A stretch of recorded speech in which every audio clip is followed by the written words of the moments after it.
قرآن مجید فرقان حمید کی اس آیت میں ایمان والوں کو براہ راست خطاب کیا ہے۔ یہ اس امت کا بہت بڑا اعزاز ہے کہ رب کائنات ایمان والوں سے براہ راست مخاطب ہیں۔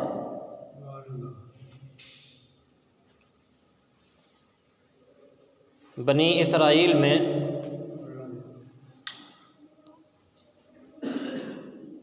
اللہ رب العزت نے ایک مرتبہ انہیں براہ راست خطاب کیا تو وہ خوشی سے اتنے بے حال ہوئے کہ اپنے آپ کو خدا کا بیٹا کہنے لگے، صرف ایک مرتبہ خطاب پر۔ اور اس امت کو اللہ رب العزت نے قرآن مجید میں کئی مقامات پر براہ راست خطاب کیا ہے۔ اور جب بادشاہ کسی کو براہ راست خطاب کرے تو یہ اس کے لیے شرف اور اعزاز کی بات ہوا کرتی ہے۔ اگر کوئی بادشاہ کسی بھنگی کو اپنے گھر بلا کر خود کسی بات کا حکم دے تو یہ بھنگی کے لیے فخر کی بات ہوتی ہے۔ ہماری نسبت اللہ رب العزت کے ساتھ اتنی بھی نہیں جتنی ایک بھنگی کی بادشاہ کے ساتھ نسبت ہے، اس لیے کہ ہم مخلوق ہیں، وہ خالق ہے۔ ہم عاجز ہیں، وہ عزت والا ہے، وہ ہر چیز پر قدرت رکھنے والا ہے۔ حضرت عبداللہ ابن عباس رضی اللہ تعالی عنہ فرمایا کرتے تھے کہ جہاں بھی قرآن مجید میں تم دیکھو کہ اللہ تعالیٰ ایمان والوں سے مخاطب ہیں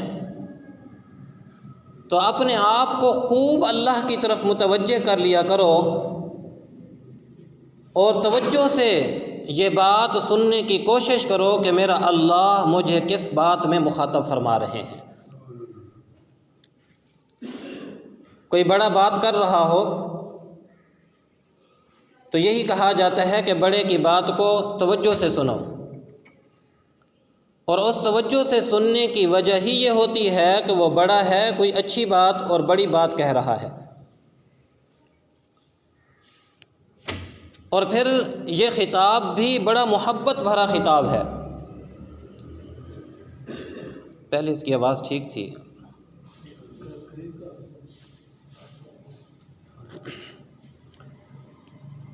تو یہ خطاب جو ہے اللہ رب العزت نے بڑا محبت بھرا خطاب کیا ہے۔ کسی اپنے قریبی کو بلانا ہو تو اسے اس کے لقب سے بلاتے ہیں، اس رشتے سے بلاتے ہیں۔ جیسے اگر اولاد کو بلانا ہو تو کہتے ہیں بیٹا، نام میں وہ لذت نہیں ہے، نہ کہنے والے کو وہ لذت ملتی ہے اور نہ سننے والے کو وہ لذت ملتی ہے۔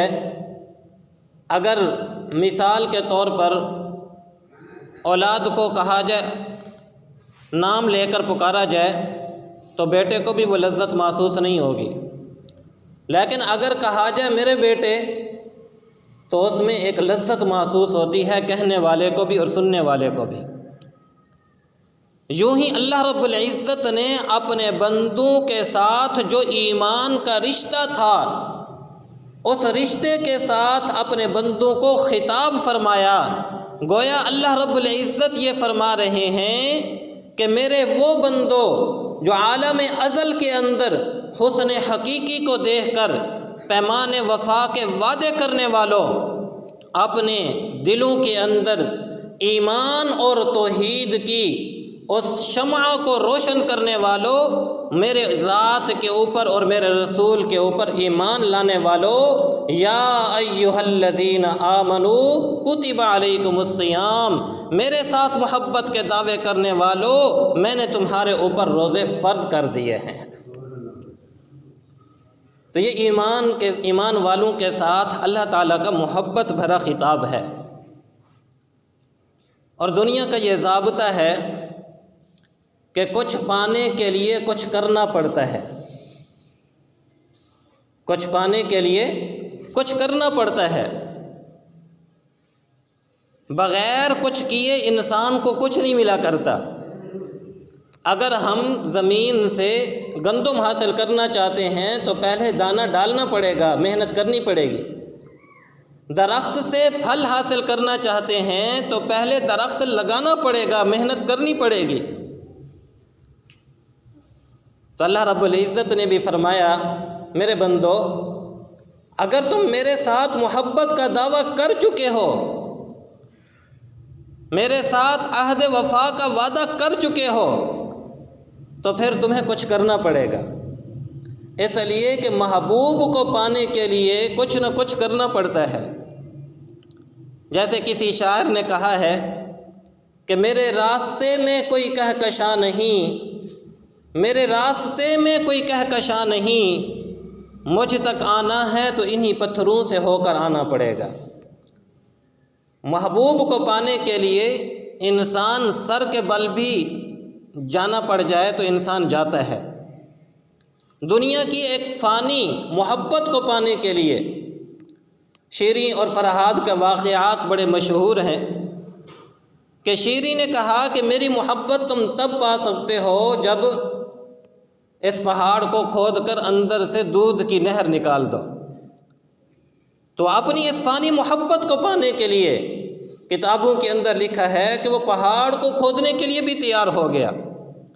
تو بھائی اگر فانی محبت کو پانے کے لیے انسان اس قدر کوشش کر سکتا ہے تو اپنے اللہ کی محبت کو پانے کے لیے انسان کچھ بھی نہیں کرے، اس کے لیے انسان کوئی محنت نہ کرے۔ وہ خالق حقیقی، وہ معبود حقیقی، وہ رب کائنات کی محبت انسان کے دل کے اندر سما جائے، اس کے لیے بھی انسان کو کچھ نہ کچھ ضرور کرنا پڑتا ہے۔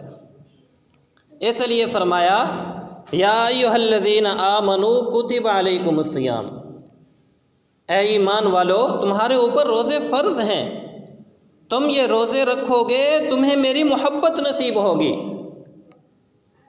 اور پھر سوال یہ پیدا ہوتا ہے کہ شاید اللہ تعالی ہم سے کہ بہت زیادہ ناراض ہو گئے، اس وجہ سے اللہ رب العزت نے ہمارے اوپر یہ 30 روزے رکھ دیے۔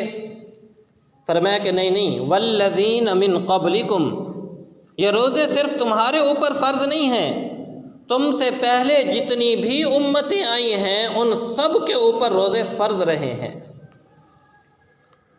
روایات میں آتا ہے کہ حضرت آدم علیہ السلام کو جب جنت سے زمین پر بھیجا گیا تو ان کے چہرے کے اوپر جو جنت کا نور تھا وہ ختم ہو گیا، جنت کا جو حسن اور جمال تھا وہ ختم ہو گیا۔ ایک مرتبہ اپنے چہرے کو دیکھا تو رونے بیٹھ گئے، یا اللہ جنت بھی گئی، جنت کی نعمتیں بھی گئیں، جنت کی بہاریں بھی گئیں، اللہ جنت کی جو روشنی اور نور آپ نے عطا فرمایا تھا وہ بھی مجھ سے چھن گیا۔ تو اللہ کے سامنے جب روئے تو اللہ رب العزت نے فرمایا کہ میرے پیارے آدم، آپ چاند کی 13، 14 اور 15 ایام 20 کے روزے رکھا کریں، اللہ رب العزت آپ کے چہرے کا حسن دوبارہ لوٹا دیں گے۔ حضرت آدم علیہ السلام نے ایام 20 کے روزے رکھے، اللہ رب العزت نے جنتی حسن ان کے چہرے پر دوبارہ نمایاں فرما دیا۔ تو روزہ رکھنے سے انسان کے چہرے پر خوبصورتی آتی ہے، انسان کے چہرے پر جنت کی وہ رعنائی اور وہ حسن پیدا ہوتا ہے جو دوسری عبادات سے پیدا نہیں ہوتا۔ سیدنا حضرت نوح علیہ السلام نے بھی روزے رکھے، حضرت موسیٰ علیہ السلام سے بھی روزے رکھوائے گئے، حضرت داؤد علیہ السلام کے روزے تو اس قدر تھے کہ ایک دن روزہ اور ایک دن افطاری ہوتی تھی، یعنی سال کے 6 مہینے روزے اور 6 مہینے افطاری کے ساتھ۔ پھر صرف یہی نہیں، آپ اس بات سے اندازہ لگائیں کہ اللہ رب العزت نے جو یہ بات ارشاد فرمائی کہ والذین من قبلکم، کہ تم سے پہلی امتوں کے اوپر بھی روزے فرض رہے ہیں۔ انسائکلوپیڈیا برناٹی کا ایک انسائکلوپیڈیا ہے، اس کے اندر روزوں کے تحت انہوں نے یہ اپنی تحقیق لکھی ہے کہ دنیا میں جس قدر بھی مذاہب ہیں، جو مذہب بھی عبادت کرنے والا ہے، ہر مذہب کے اندر روزے کسی نہ کسی طریقے کے اندر موجود رہے ہیں۔ ہمارے حضرت فرماتے ہیں کہ میں نے جب یہ جملہ پڑھا تو دل سے الحمدللہ نکلی کہ آج سے 14 صدیاں پہلے اللہ نے امام الانبیاء محمد الرسول اللہ صلی اللہ علیہ وسلم کی لسان نبوت سے جو جملے کہلوائے تھے، آج کے انگریز کی تحقیق بھی یہ ہے کہ دنیا کا ہر مذہب روزہ رکھنے کو تیار ہوتا ہے، ہر مذہب روزہ رکھتا ہے۔ تو یہ روزے کا رکھنا اللہ رب العزت کی بہت بڑی عبادت ہے۔ اس عبادت کا ایک مقصد ہے۔ دیکھیے کہ اگر انسان کو کسی چیز کا مقصد حاصل نہ ہو رہا ہو تو وہ چیز بے فائدہ ہوا کرتی ہے۔ ہم دکان لگاتے ہیں تو اس لیے لگاتے ہیں کہ تاکہ مجھے یہاں سے پرافٹ ہو اور میں اپنے کام کاج کو چلا سکوں۔ اگر اس کو اس دکان سے نفع حاصل نہ ہو، پرافٹ نہ ہو، تو وہ انسان یہ سمجھتا ہے کہ میرا دکان کا لگانا کیا ہوا، بے فائدہ ہے، وہ دکان بند کر دیتا ہے، کہتا ہے یہ فلاپ ہو گیا میرا کاروبار، یہ میری فیکٹری فلاپ ہو گئی، یہ میری تجارت فلاپ ہو گئی، اس لیے کہ مجھے اس کا مقصد حاصل نہ ہوا، اس کا نتیجہ حاصل نہ ہوا۔ تو بھائی جو ہم عبادات کرتے ہیں اس کا بھی کوئی نہ کوئی نتیجہ ہے، کوئی نہ کوئی اس کا ثمرہ ہے، اس کا کوئی نہ کوئی مقصد ہے، اور میرے اللہ نے اس کا مقصد بھی بیان فرمایا لعلکم تتقون، یہ روزے ہم نے تمہارے اوپر اس لیے فرض کیے ہیں تاکہ تمہارے اندر تقوی پیدا ہو جائے، تاکہ تمہارے اندر کیا پیدا ہو جائے، تقوی پیدا ہو جائے۔ اور تقوی تمام عبادات کا نچوڑ ہے، ہر عبادت کا خلاصہ اور نچوڑ اللہ رب العزت نے قرآن مجید کے اندر تقوی بیان فرمایا ہے۔ یا ایھا الناس اعبدوا ربکم الذی خلقکم والذین من قبلکم لعلکم تتقون، اے لوگو تم اپنے رب کی عبادت کرو، تم بھی اور تم سے پہلے جتنے لوگ تھے وہ بھی سب کے سب کس کی عبادت کرتے تھے، اپنے اللہ کی عبادت کرتے تھے، اور تمام عبادات کا خلاصہ کیا تھا، لعلکم تتقون، تاکہ تم متقی بن جاؤ، تمہارے اندر تقوی آ جائے۔ میرے حضرت فرماتے ہیں کہ جس طرح آسمان ستاروں سے سجا ہوا ہے، قرآن تقوی کے پاروں سے سجا ہوا ہے۔ قرآن کے اندر جا بجا طور پر اللہ رب العزت نے تقوی کو بیان فرمایا۔ پہلی ہی آیت کے اندر اللہ رب العزت نے تقوی کو بیان فرمایا، ھدی للمتقین، یہ قرآن ہدایت ہے تقوی والوں کے لیے۔ یا ایھا الناس اعبدوا، یا ایھا الناس اتقوا ربکم الذی خلقکم، کہ اے لوگو تم تقوی اختیار کرو، ڈرو اللہ رب العزت سے۔ اور ایک مقام پر تو اللہ رب العزت نے تقوی کو بطور وصیت کے فرمایا ہے۔ جیسے کوئی بڑا کسی دوسرے کو نصیحت کرتا ہے تو بعض اوقات یہ نصیحت بطور وصیت کے ہوتی ہے۔ اللہ رب العزت نے بھی قرآن مجید کے اندر اسی چیز کو بیان فرمایا کہ وَلَقَدْ وَصَّيْنَا الَّذِينَ أُوتُوا الْكِتَابَ مِنْ قَبْلِكُمْ وَإِيَّاكُمْ، اللہ تمہیں وصیت کر رہا ہے۔ اللہ اکبر، آپ غور کریں الفاظ کے اوپر کہ وہ رب کائنات کس انداز کے اندر بات فرما رہے ہیں۔ وَلَقَدْ وَصَّيْنَا الَّذِينَ مِنْ قَبْلِكُمْ وَإِيَّاكُمْ، تم سے پہلے لوگوں کو بھی یہ وصیت کی گئی اور تمہیں بھی یہ وصیت کی جا رہی ہے۔ کس چیز کی وصیت ہے؟ تقوی کی وصیت، کہ تم اللہ سے ڈر جاؤ۔ تو تقوی ایسی چیز ہے، آپ اس بات سے بھی اندازہ لگائیں کہ جب بھی کوئی کام کرنا ہو، یہاں تک کہ مسجد بنانے میں بھی اللہ رب العزت نے تقوی کا حکم دیا، لَمَسْجِدٌ أُسِّسَ عَلَى التَّقْوَىٰ، کہ اگر مسجد بھی بنانی ہے تو کس بنیاد پر بنانی ہے؟ تقوی کی بنیاد کے اوپر بنانی ہے۔ حضرت نوح علیہ السلام کی قوم عاد، قوم سمود، قرآن مجید میں اللہ تعالیٰ نے بہت ساری قوموں کا ذکر فرمایا، اور ہر قوم کے ساتھ یہ لفظ ذکر فرمایا، لعلکم تتقون، لعلکم تتقون، لعلکم تتقون۔ تو تقوی اہمیت والی چیز ہوئی یا نہ ہوئی؟ حج جیسی عظیم عبادت، کتنی بڑی عبادت ہے، انسان لاکھوں روپے خرچ کر کے، اتنی تکلیف اور مشقت برداشت کر کے وہاں پر جاتا ہے۔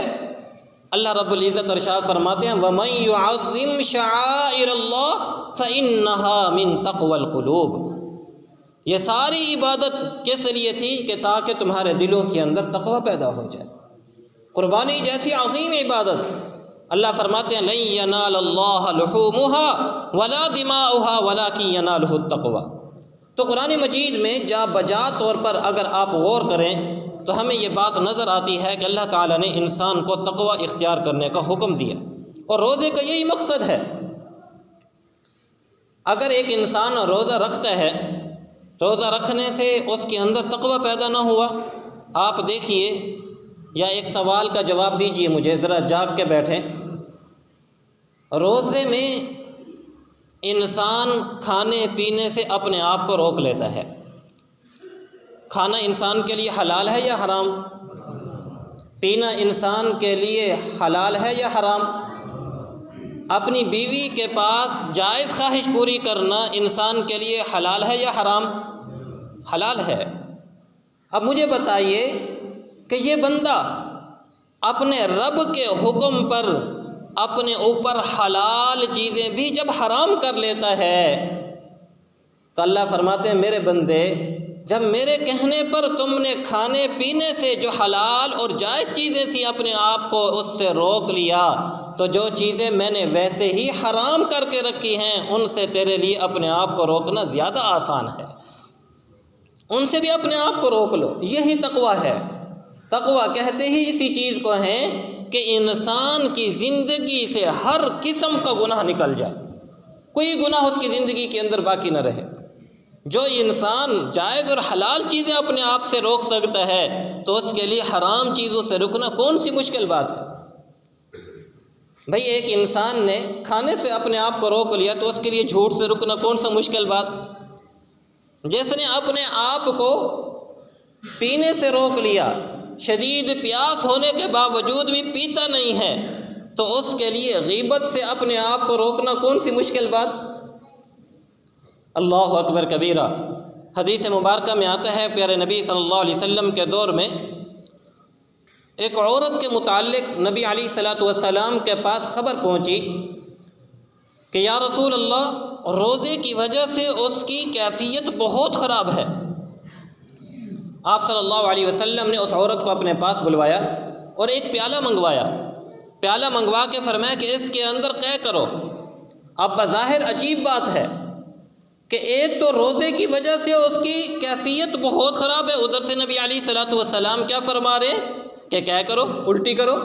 بھئی اندر کچھ ہوگا تو نکلے گا، لیکن نبی علیہ السلام نے ارشاد فرمایا، جب آپ نے ارشاد فرمایا اس نے قے کی تو اندر سے خون اور گوشت کے لوتھڑے نکلے۔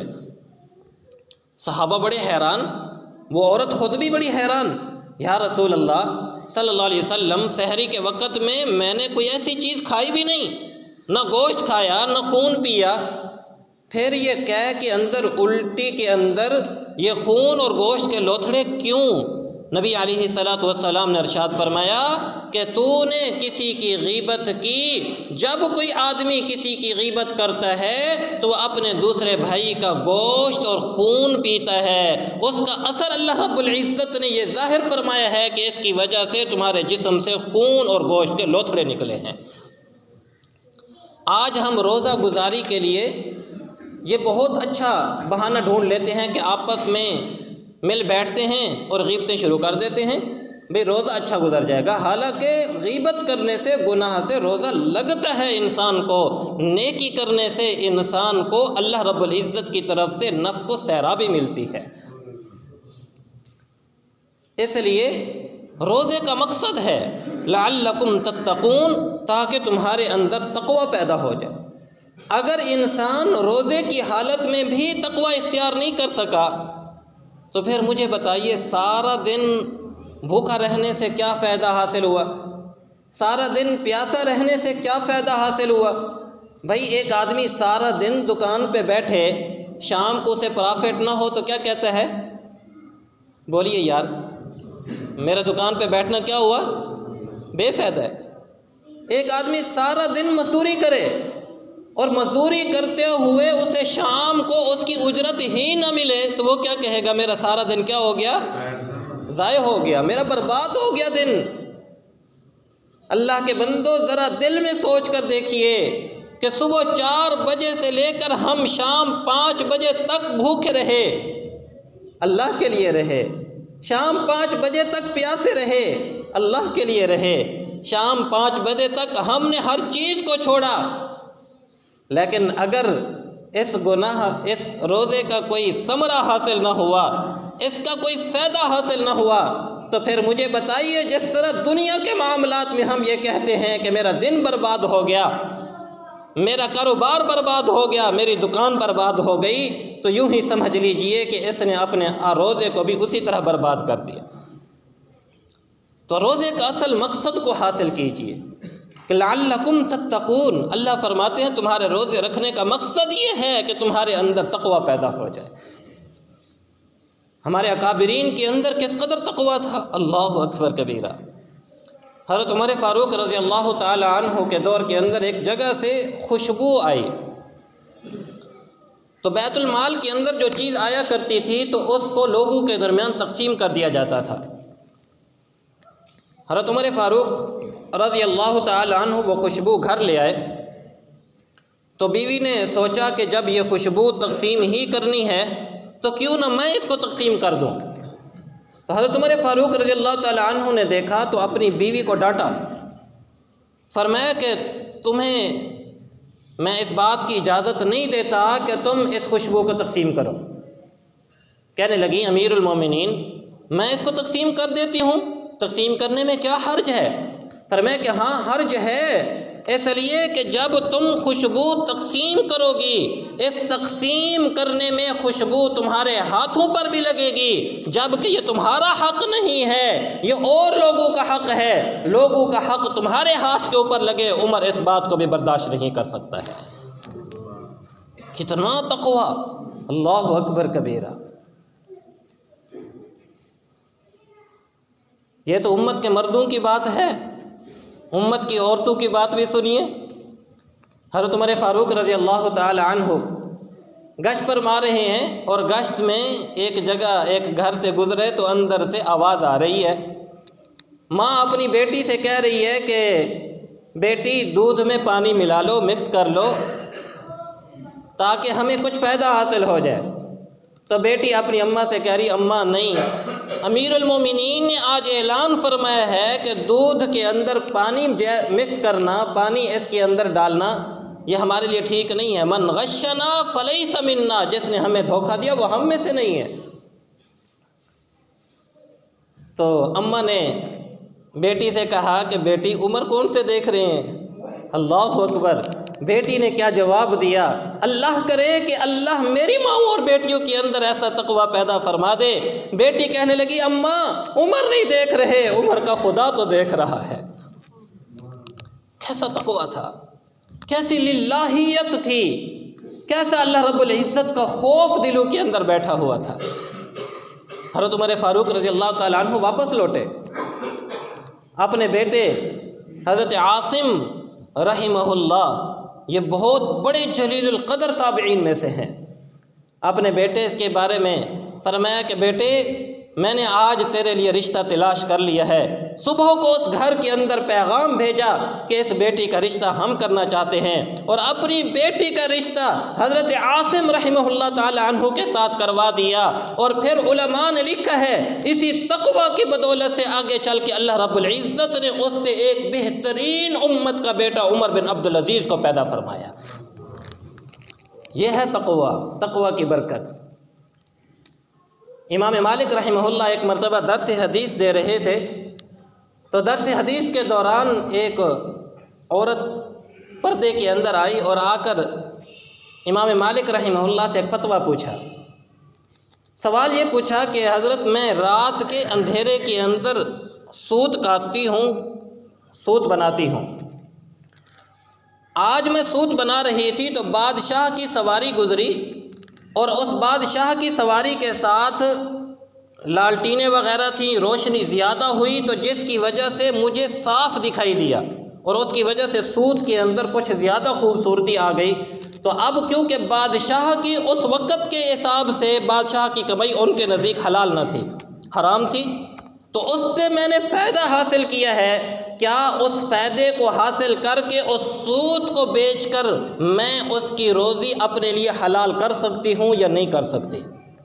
اندازہ لگائیے اس کے سوال کو، دیکھیے کہ بادشاہ کی سواری گزری، اور بادشاہ کی سواری کے ساتھ لائٹیں ہونے کی وجہ سے وہ لائٹیں حرام کی کمائی سے تھیں، مجھے زیادہ نظر آیا، میں نے وہ سود ذرا زیادہ بنا لیا، صفائی سے بنا لیا، اب اس سے جو آمدنی مجھے حاصل ہوگی وہ میرے لیے حلال ہوگی یا حرام ہوگی؟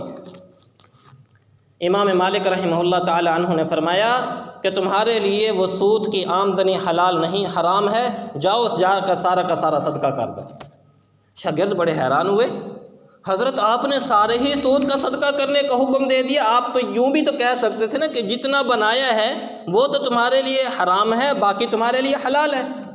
فرمایا کہ نہیں، وہ فتویٰ نہیں پوچھنے آئی تھی، وہ تقویٰ پوچھنے آئی تھی، جا کر دیکھو یہ کس کی بیٹی ہے۔ انہوں نے جا کر دیکھا تو وہ وقت کے بہت بڑے ولی بشر حافی رحمہ اللہ کی بیٹی تھی۔ شاگردوں نے آ کر بتلایا، فرمایا کہ ہاں، مالک بھی کہے کہ یہ کسی عام شخص کی بیٹی نہیں ہو سکتی، اگر یہ کسی کی بیٹی ہو سکتی ہے تو بشر حافی کی بیٹی ہو سکتی ہے۔ کیسا تقویٰ تھا اس وقت کی عورتوں کے اندر بھی، مرد تو مرد رہے، عورتیں بھی تقویٰ کے اندر سجی ہوئی نظر آیا کرتی تھی۔ اللہ کرے کہ اللہ تعالی ہمارے اندر بھی یہ تقویٰ کی نعمت پیدا فرما دے۔ یہ گناہوں کی لت جو آج ہمارے اندر پڑی ہوئی ہے، مرد کیا، عورتیں کیا، بچے کیا، چھوٹے کیا، بڑے کیا، سب کے سب گناہوں کی اس آندھی کے اندر ہر شخص گرا پڑا جا رہا ہے، اور اس آندھی کے اندر جو ہے جہاں ہوا چل رہی ہے ہم بھی اسی رخ پر چلے جا رہے ہیں۔ اللہ رب العزت نے واضح اعلان فرمایا، ان اللہ یحب المتقین، اللہ تعالیٰ تقوی کرنے والوں کے ساتھ محبت رکھتا ہے۔ سبحان اللہ۔ اگر ہم چاہتے ہیں کہ اللہ رب العزت ہم سے محبت رکھے تو اللہ رب العزت کی محبت کے حصول کے لیے یہ بات ضروری ہے کہ انسان اپنے اندر تقوی پیدا کرے، اور جب انسان کے اندر تقوی آ جاتا ہے نا تو پھر انسان کے لیے بہت ساری چیزیں آسان ہو جاتی ہیں، کیونکہ تقوی سے انسان میں صبر پیدا ہوتا ہے۔ تقوی سے انسان میں کیا پیدا ہوتا ہے؟ روزے سے صبر پیدا ہوتا ہے۔ تقوی کا مطلب یہ ہے نا کہ انسان اپنے نفس کو لگام دے دیتا ہے۔ بھئی حلال چیزوں سے اپنے آپ کو روک دیا تو حرام چیزوں سے بھی تو روکے گا نا بھئی، تو اپنے نفس کو لگام دے دیتا ہے، پھر اس کا نفس بے جا نہیں ہوتا۔ آپ اس بات سے ذرا اندازہ لگیے، میں ایک واقعہ دو عرض کروں گا تو بات سمجھ میں آ جائے گی۔ آپ دیکھیے کہ حضرت آدم علیہ السلام کے بیٹے قابیل حابیل کی بیوی سے شادی کرنا چاہتے تھے، حسن و جمال کے اندر زیادہ تھی، تو قابیل کہنے لگا کہ میں اس کے ساتھ نکاح کروں گا۔ قرآن عظیم الشان، لَئِن بَسَطتَ إِلَيَّ يَدَكَ لِتَقْتُلَنِي مَا أَنَا بِبَاسِطٍ يَدِيَ إِلَيْكَ لِأَقْتُلَكَ، کہنے لگا بھائی اپنے دوسرے بھائی حابیل سے کہ دیکھو میں تمہیں قتل کر دوں گا۔ انہوں نے کہا کہ بھائی اگر آپ میرے طرف قتل کے لیے ہاتھ بڑھائیں گے بھی صحیح تو میں آپ کو کچھ نہیں کہوں گا، آپ کو قتل نہیں کروں گا۔ کیوں؟ انی اخاف اللہ، اس لیے کہ میں کس سے ڈرتا ہوں؟ اللہ سے ڈرتا ہوں۔ اس تیش کے وقت میں بھی، اس انسان کے یعنی غصے کے وقت میں بھی اس نے اپنے آپ کو گناہ کی طرف نہیں لے گئے۔ اس کی وجہ کیا تھی؟ وجہ یہی تھی کہ دل کے اندر کیا موجود تھا؟ اللہ کا ڈر موجود تھا، تقوی موجود تھا۔ تو اس غصے کی کیفیت میں بھی انسان کو تقوی کام آتا ہے، انسان نفس کو کنٹرول کر لیتا ہے۔ اور پھر دیکھیے کہ وقت کی شہزادی ہے اور وہ حضرت یوسف علیہ السلام کو اپنی طرف مائل کر رہی ہے۔ سارے اس نے پلان بنائے ہوئے ہیں، تنہائی ہے، دروازے سارے بند کیے ہوئے ہیں، مکمل پلان کے ساتھ حضرت یوسف علیہ السلام کو اپنی طرف مائل کر رہی ہے۔ وقالت حیت لک، ایک طرف سے کہا جا رہا ہے آؤ، اور دوسری طرف کیونکہ تقوی موجود تھا، حضرت یوسف علیہ السلام باوجود جوانی کے، اس کیفیت کے ہونے کے باوجود بھی کیا فرمانے لگے؟ قال معاذ اللہ، میں اللہ رب العزت سے اس کی پناہ چاہتا ہوں۔ تو شہوت کے وقت میں بھی انسان کو تقوی جو ہے گناہ سے بچا لیتا ہے۔ قارون، بعض اوقات انسان مال کی وجہ سے بھی گناہ کرتا ہے، اور یہ زیادہ تر آج کا جو گناہ ہے وہ یا تو شہوت پرستی کی وجہ سے ہے یا مال پرستی کی وجہ سے ہے۔ انسان چاہتا ہے مال زیادہ آ جائے، اس وجہ سے زیادہ گناہ کرتا ہے، یا پھر شہوت حسن اور جمال کو دیکھتا ہے، شہوت کی پورے کرنے کے لیے انسان گناہ کرتا ہے۔ تو تقوی انسان کو شہوت میں بھی کام دیتا ہے اور مال کے فتنے کے وقت بھی کام دیتا ہے۔ دیکھیے ذرا قرآن میں کہ اللہ رب العزت نے قارون کے واقعے کو 20ویں سپارے کے اندر بیان فرمایا۔ جو ان کے دلوں کے اندر تقوی نہ تھا نا، تو وہ کیا کہتے تھے؟ یا لیت لنا مثل ما اوتی قارون، کہ ہمیں اتنا خزانہ مل جائے کہ جتنا قارون کے پاس ہے۔ دل کے اندر لالچ تھی، دل کے اندر مال کا حرص بڑھا ہوا تھا، لیکن اللہ رب العزت نے اپنے بندوں کا جب ذکر فرمایا، وقال الذین اوتوا العلم ویلکم ثواب اللہ، جو علم والے، جو تقوی والے، جو اللہ والے لوگ تھے، وہ کہنے لگے او تمہارا ناس ہو، اور تمہارے اوپر افسوس ہو، ثواب اللہ خیرا، اللہ کے ہاں اس سے بہتر مال پڑا ہوا ہے۔ تو انہیں دنیا کی لالچ نہیں، دنیا کا مال اور دنیا کا حرص نہیں، وہ کیا کہہ رہے ہیں؟ اس مال اور فتنے سے بچ جاؤ، اللہ رب العزت کے ہاں اس سے بھی کہیں بہتر مال موجود ہے۔ اس لیے اللہ رب العزت نے انسان کو تقوی اختیار کرنے کا حکم دیا ہے، اور روزے کا مقصد اسی چیز کو بیان فرمایا گیا، لعلکم تتقون، کہ تاکہ تمہارے اندر تقوی پیدا ہو جائے۔ ایک مرتبہ نبی علیہ السلام کی محفل کے اندر بات چل پڑی کہ سب سے زیادہ بہترین عورت کون سی ہے، سب سے زیادہ عورتوں میں بہترین عورت کون سی ہے۔ صحابہ آپس میں ایک دوسرے سے پوچھنے لگے۔ سیدنا حضرت علی رضی اللہ تعالیٰ عنہ فرماتے ہیں کہ میں مجلس سے اٹھا اور سیدھا گھر پہنچا۔ میں نے سیدہ سے پوچھا کہ آپ نبی کی لخت جگر ہیں، دل کا ٹکڑا ہیں، آپ نے تو نبی علیہ السلام کی صحبت بہت زیادہ پائی ہے۔ نبی علیہ السلام نے آج مجلس کے اندر یہ سوال پوچھا ہے کہ سب سے زیادہ دنیا کی بہترین عورت کون سی ہے؟ تو حضرت فاطمہ الزہرا رضی اللہ تعالیٰ عنہ فرمانے لگیں، اے میرے سر کے تاج، آپ جا کر نبی کی مجلس میں یہ جواب دے دیجئے کہ دنیا کی سب سے بہترین عورت وہ ہے کہ اس کے اندر اتنا تقوی اور اللہ کا ڈر موجود ہو کہ اس کے اندر ایسی حیا موجود ہو، ایسی پاکیزگی موجود ہو کہ اس کی نگاہ کسی غیر محرم پر نہ پڑتی ہو، کسی غیر محرم کی نگاہ اس کے اوپر نہ پڑتی ہو۔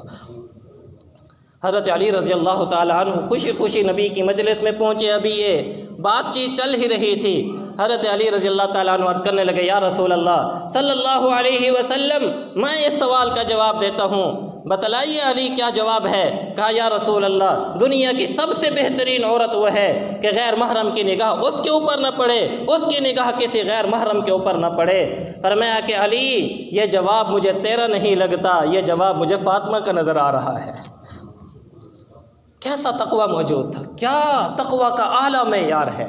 یہ ہے اصل تقوی، یہ ہے گناہوں سے، گناہ کی انسان تقوی کے شبہات سے بھی اپنے آپ کو بچا لینا۔ اس چیز کو اپنے اندر پیدا کرنے کی کوشش کرنا۔